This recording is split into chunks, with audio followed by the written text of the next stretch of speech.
ਬੀਤੇ ਦਿਨੀ passport office Chandigarh ਦੇ ਬਾਹਰ ਹੋਏ ਹੱਲੇ ਤੋਂ ਬਾਅਦ ਕਿਤੇ ਨਾ ਕਿਤੇ ਪਾਸਪੋਰਟ ਦੀ ਜਿਹੜੀ ਸੇਵਾ ਹੈ ਉਸ ਨੂੰ ਸੁਖਾਲਾ ਕਰਨ ਦੀ ਕੋਸ਼ਿਸ਼ ਜਿਹੜੀ ਹੈ ਉਹ ਪਾਸਪੋਰਟ ਸੇਵਾ ਕੇਂਦਰਾਂ ਵੱਲੋਂ ਕੀਤੀ ਜਾ ਰਹੀ ਹੈ ਅਤੇ ਚੰਡੀਗੜ੍ਹ ਦੇ ਹੁਣ ਪਾਸਪੋਰਟ ਸੇਵਾ ਕੇਂਦਰਾਂ ਦੇ ਵਿੱਚ 3 ਤਰੀਕ ਨੂੰ ਮੇਲਾ ਲਗਾਇਆ ਜਾ ਰਿਹਾ ਜਿਸ ਦੇ ਵਿੱਚ ਜਿੰਨੇ ਵੀ ਪਾਸਪੋਰਟ ਦੀ ਐਪਲੀਕੇਸ਼ਨਸ ਹੋਣਗੀਆਂ ਉਸ ਨੂੰ ਜਿਹੜਾ ਲੈ ਕੇ ਅੱਜ ਉਸ ਮੇਲੇ ਦੇ ਵਿੱਚ ਜਿਹੜੀ ਲੋਕਾਂ ਦੀ ਮਦਦ ਕੀਤੀ ਜਾਏਗੀ। ਇਸ ਬਾਬਤ ਸਾਡੇ ਨਾਲ ਗੱਲ ਕਰਨ ਲਈ ਚੰਡੀਗੜ੍ਹ ਰੀਜਨਲ ਪਾਸਪੋਰਟ ਦੇ ਅਫਸਰ ਸ਼ਿਬਾਜ਼ ਕਵਿਰਾਜ ਜੀ ਸਾਡੇ ਨਾਲ ਮੌਜੂਦ ਨੇ। ਸੋ ਕਵਿਰਾਜ ਜੀ 3 ਤਰੀਕ ਨੂੰ ਮੇਲਾ ਹੋਣ ਜਾ ਰਿਹਾ ਹੈ, ਉਸ ਮੇਲੇ ਦੇ ਵਿੱਚ ਕਿਹੜੀਆਂ ਅਜਿਹੀਆਂ ਚੀਜ਼ਾਂ ਹੋਣਗੀਆਂ ਜਿਹਨੂੰ ਮੁੱਖ ਰੱਖਿਆ जाएगा, लोगों की किस तरीके से मदद की जाएगी? अभी जैसे आप लोग जानते हैं कि काफ़ी ज़्यादा रश है और इसीलिए तत्काल की अपॉइंटमेंट्स और नॉर्मल की अपॉइंटमेंट्स 1 महीने के ऊपर की जा रही हैं। तो इसके लिए जो एप्लीकेंट्स हैं उनकी सुविधा के लिए हम लोग इस सैटरडे और आगे भी जो सैटरडेज आएंगे उसमें हम लोग स्पेशल मेला लगा रहे हैं और इसमें 70% तत्काल की एप्लीकेशंस होंगी और 30% नॉर्मल एप्लीकेशन होंगी। उस हिसाब से अगर हम लोग चलें तो करीब इस सैटरडे को चंडीगढ़ में 1000 से ऊपर की तत्काल अपॉइंटमेंट्स खोली जाएंगी और लुधियाना में 650 के करीब और अम्बाला में 600 के करीब तत्काल अपॉइंटमेंट्स और बाकी नॉर्मल अपॉइंटमेंट्स रहेंगी। चंडीगढ़ में नॉर्मल अपॉइंटमेंट्स अराउंड 500 रहेगी और अम्बाला में 300 और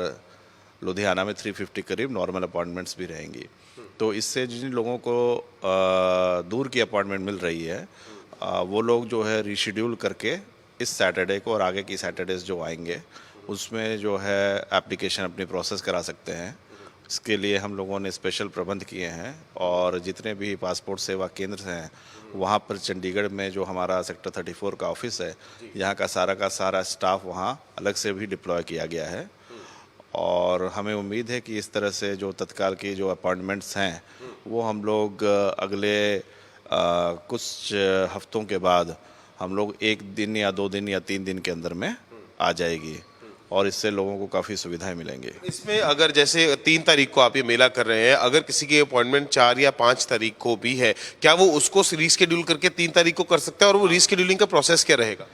जिन लोगों की अपॉइंटमेंट दूर की आ रही है अगर वो चाहते हैं कि इस शनिवार को वो रीशेड्यूल कराएं तो वो पूरी तरह से स्वतंत्र हैं रीशेड्यूल कराने के लिए। लेकिन एक बार अगर वो सैटरडे को रीशेड्यूल करा लेते हैं उसके बाद उनके पास दोबारा कोई ऑप्शन नहीं रहेगा रीशेड्यूल कराने का। और उसी तरह जो आगे के एप्लीकेंट्स हैं, फ्रेश एप्लीकेंट्स हैं, वो भी जो है अगर चाहें तो इस शनिवार को अपॉइंटमेंट अपनी प्रोसेस करा सकते हैं, ले सकते हैं अपॉइंटमेंट खुल चुकी हैं। ਬੀਤੇ ਦਿਨ ਦੇਖਿਆ ਗਿਆ ਸੀਗਾ ਕਿ ਇੱਕ ਵਾਰੀ ਤੁਸੀਂ ਦੇਖਿਆ ਸਾਰਿਆਂ ਨੂੰ ਪਤਾ ਲੱਗਿਆ ਸੀਗਾ ਕਿ ਚੰਡੀਗੜ੍ਹ ਪਾਸਪੋਰਟ ਸੇਵਾ ਕੇਂਦਰ ਜੋ ਕਿ ਇੰਡਸਟਰੀਅਲ ਏਰੀਆ ਦੇ ਉੱਥੇ ਕਾਫੀ ਜਿਹੜਾ ਪ੍ਰੋਬਲਮ ਦਾ ਸਾਹਮਣਾ ਕਰਨਾ ਪਿਆ ਸੀਗਾ ਲੋਕਾਂ ਦਾ ਧਰਨਾ ਵੀ ਉੱਥੇ ਦੇ ਦਿੱਤਾ ਗਿਆ ਸੀਗਾ ਕਿ ਉਹਨਾਂ ਲੋਕਾਂ ਦੇ ਵਿੱਚ ਵੀ ਕੁਝ ਅਜਿਹੀਆਂ ਅਪਾਇੰਟਮੈਂਟਸ ਅਜਿਹੀਆਂ ਹੈਗੀਆਂ ਨੇ ਜਿਹੜੀਆਂ ਉਹਨਾਂ ਦੀਆਂ ਵੀ ਇਸ ਟਾਈਮ 'ਤੇ ਸ਼ਿਫਟ ਕੀਤੀਆਂ ਗਈਆਂ ਨੇ ਕਿ ਉਹਨਾਂ ਦਾ ਭੁਗਤਾਨ 26 ਤਰੀਕ ਨੂੰ ਕਰ ਦਿੱਤਾ ਗਿਆ ਸੀਗਾ। नहीं, जिन लोगों की आपको पता होगा कि पीछे एक दिन पूरे इंडिया में सिस्टम जो है हमारा डाउन हो गया था और ये सिस्टम डाउन होने का कारण मुख्यतः यह है कि पासपोर्ट का नया वर्जन आ रहा है, वर्जन 2, और उसमें काफ़ी चेंजेस हो रहे हैं एप्लीकेशंस में। तो टेक्निकल फॉल्ट था और हमें खेद है कि उस दिन सारे लोगों को असुविधा का सामना करना पड़ा। लेकिन हम लोगों ने उन सारे लोगों के लिए उस सैटरडे को भी सारी अपॉइंटमेंट्स खोली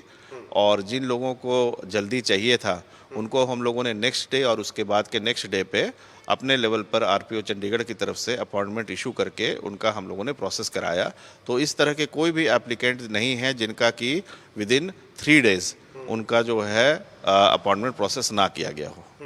ਸਰ ਆਉਣ ਵਾਲੇ ਸਮੇਂ ਦੇ ਵਿੱਚ ਹੋਰ ਕੀ ਕੁਝ ਜਿਹੜੀਆਂ ਨਵੀਆਂ ਚੀਜ਼ਾਂ ਦੇਖਣ ਨੂੰ ਮਿਲ ਸਕਦੀਆਂ ਨੇ ਪਾਸਪੋਰਟ ਦੇ ਕੇਂਦਰ ਵੱਲੋਂ ਖਾਸ ਕਰਕੇ ਕਿਉਂਕਿ ਲੋਕ ਕਈ ਵਾਰੀ ਸ਼ਿਕਾਇਤ ਜ਼ਰੂਰ ਕਰਦੇ ਨੇ ਕਿ ਜਿਸ ਦਿਨ ਅਪਾਇੰਟਮੈਂਟ ਹੁੰਦੀ ਹੈ ਕਹਿੰਦੇ ਉਸ ਦਿਨ ਕਈ ਵਾਰੀ ਨਹੀਂ ਮਿਲਿਆ ਜਾਂਦਾ ਜਾਂ ਫਿਰ ਕੁਝ ਲੋਕ ਦੂਰੋਂ ਆਉਂਦੇ ਨੇ ਤੇ ਉਹਨਾਂ ਨੂੰ ਸਮਾਂ ਬੜਾ ਲੱਗ ਜਾਂਦਾ। ਉਸ ਚੀਜ਼ ਨੂੰ ਮੱਦੇਨਜ਼ਰ ਲੋਕਾਂ ਨੂੰ ਕੀ ਧਿਆਨ ਰੱਖਣਾ ਚਾਹੀਦਾ, ਕੀ ਹਦਾਇਤਾਂ ਲੋਕਾਂ ਨੂੰ ਮੰਨਣੀਆਂ ਚਾਹੀਦੀਆਂ ਨੇ ਤਾਂ ਕਿ ਜੇ ਦੂਰੋਂ ਵੀ ਆਉਣ ਤੇ ਉਹਨਾਂ ਨੂੰ ਕੋਈ ਤੰਗ ਪਰੇਸ਼ਾਨੀ ਨਾ ਹੋਵੇ? एक तो सबसे पहले मैं ये बताना चाहूँगा कि आमतौर पर लोगों को इस परेशानी का सामना इसलिए करना पड़ता है क्योंकि बहुत बार एजेंट्स वगैरह उनको मिसगाइड करते हैं पेपर वर्क के बारे में और पेपर वर्क के बारे में जब वो मिसगाइड करते हैं और वो यहाँ पर आते हैं तो उनके पास सही डॉक्यूमेंट्स नहीं होते। जैसे कि तत्काल फैसिलिटीज़ के लिए आपके पास नेसेसरी डॉक्यूमेंट्स होने बहुत ज़रूरी हैं जो कि साइट पे हैं और कुछ कैटेगरी के जो हैं केसेस वो तत्काल में एक्सेप्ट नहीं होते जैसे लॉस्ट केसेस वगैरह। या तो आपका पासपोर्ट पूरी तरह से डैमेज हो चुका हो या तो आपका पासपोर्ट में मेजर चेंजेस हों, तो इन सब की जानकारी लोगों को नहीं है और कुछ एजेंट्स इसका फ़ायदा उठाते हैं और तत्काल में उन्हें अपॉइंटमेंट दिला देते हैं। फिर जब वो आते हैं तो उनका तत्काल में प्रोसेस नहीं होता। इसीलिए सभी एप्लीकेंट से मेरा अनुरोध है कि वो हमारे पोर्टल पर जाएं, सारे इंस्ट्रक्शंस को पढ़ें, जो हमारा हेल्पलाइन नंबर है वहाँ फ़ोन करें और पूरी तरह से हर जानकारी लेने के बाद जो भी अगर एजेंट्स हैं उनके और उन्होंने जो जानकारी दी है उसके साथ जो है क्रॉस चेक करें और किसी भी तरह की असुविधा होने पर सेक्टर 34 में और हमारे पासपोर्ट सेवा केंद्र के जो इंचार्ज हैं उनसे मिलें और हमारी प्रेस ब्रीफिंग्स जो आती रहती हैं उनको जो है ज़रूर से देखें। इससे जो है उनको किसी असुविधा का सामना नहीं करना पड़ेगा। बहुत बहुत धन्यवाद। सो इस ਸਾਡੇ ਨਾਲ RP officer regional passport officer Chandigarh Shehbaz Kavira ਜੋ ਕਿ ਸਿੱਧੇ ਤੌਰ ਦੇ ਉੱਤੇ ਕਹਿੰਦੇ ਨਜ਼ਰ ਆਏ ਨੇ ਕਿ 3 ਤਰੀਕ ਨੂੰ ਜਿਹੜਾ ਮੇਲਾ ਕਰਵਾਇਆ ਜਾ ਰਿਹਾ ਹੈ ਉਹ ਚੰਡੀਗੜ੍ਹ ਲੁਧਿਆਣਾ ਅਤੇ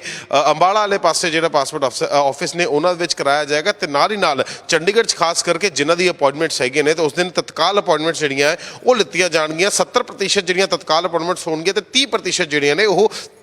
ਜਨਰਲ ਅਪਾਇੰਟਮੈਂਟਸ ਹੋਣਗੀਆਂ ਤੇ ਇਹਨਾਂ ਦੇ ਵਿੱਚ ਖਾਸ ਕਰਕੇ ਜੇਕਰ ਚੰਡੀਗੜ੍ਹ ਰੀਜਨਲ ਆਫਿਸ ਦੀ ਗੱਲ ਕੀਤੀ ਜਾਵੇ ਤਾਂ 34 ਜਿਹੜਾ ਕਿ ਰੀਜਨਲ ਪਾਸਪੋਰਟ ਆਫਿਸ ਹੈਗਾ ਚੰਡੀਗੜ੍ਹ 34 ਸੈਕਟਰ ਦਾ ਉੱਥੋਂ ਸਟਾਫ ਜਿਹੜਾ ਹੈ ਉਸ ਸੇਵਾ ਕੇਂਦਰ ਦੇ ਵਿੱਚ ਡਿਪਲੋਏ ਕੀਤਾ ਜਾਏਗਾ ਤਾਂ ਕਿ ਜਿਹੜੇ ਲੋਕ ਉੱਥੇ ਆਪਣੀ ਅਪਾਇੰਟਮੈਂਟਸ ਨੂੰ ਲੈ ਕੇ ਆਉਣਗੇ ਤਾਂ ਉਹਨਾਂ ਨੂੰ ਕਿਸੇ ਢੰਗ ਦੀ ਜਿਹੜੀ ਦਿੱਕਤ ਪਰੇਸ਼ਾਨੀ ਦਾ ਸਾਹਮਣਾ ਨਾ ਕਰਨਾ ਪਵੇ। ਤੇ ਨਾਲ ਹੀ ਨਾਲ ਇੱਕ ਗੱਲ ਹੋਰ ਉਹਨਾਂ ਨੇ ਸਿੱਧੇ ਤੌਰ ਦੇ ਉੱਤੇ ਕਹੀ ਕਿ ਜਿਨ੍ਹਾਂ ਦੀ 3 ਤਰੀਕ ਨੂੰ ਅਪਾਇੰਟਮੈਂਟ ਉਹ ਰੀਸ਼ਡਿਊਲ ਕਰਾ ਲੈਣਗੇ ਉਹਨਾਂ ਨੂੰ ਫਿਰ ਦੂਸਰਾ ਚਾਂਸ ਜਿਹੜਾ ਨਹੀਂ ਦਿੱਤਾ ਜਾਏਗਾ। ਸੋ ਕਿਤੇ ਨਾ ਕਿਤੇ ਲੋਕਾਂ ਨੂੰ ਹਦਾਇਤ ਦਿੰਦੇ ਹੋਏ ਵੀ ਨਜ਼ਰ ਆਏ ਨੇ ਕਿ ਜੋ ਵੀ ਟਰਮਸ ਐਂਡ ਕੰਡੀਸ਼ਨਸ ਨੇ ਉਹ ਪਾਸਪੋਰਟ ਦੀ ਜਿਹੜੀ ਵੈਬਸਾਈਟ ਹੈ ਜਾਂ ਫਿਰ ਜਿਹੜਾ ਪਾਸਪੋਰਟ ਹੈਲਪਲਾਈਨ ਨੰਬਰ ਹੈ ਉਸ ਦੇ ਉੱਤੇ ਜਾਣਕਾਰੀ ਪੂਰਨ ਤੌਰ ਦੇ ਉੱਤੇ ਲੋਕ ਲੈ ਕੇ ਆਣ। ਕੈਮਰਾ ਪਰਸਨ ਸਾਹਿਲ ਦੇ ਨਾਲ Sahil Narula, living India news, Chandigarh.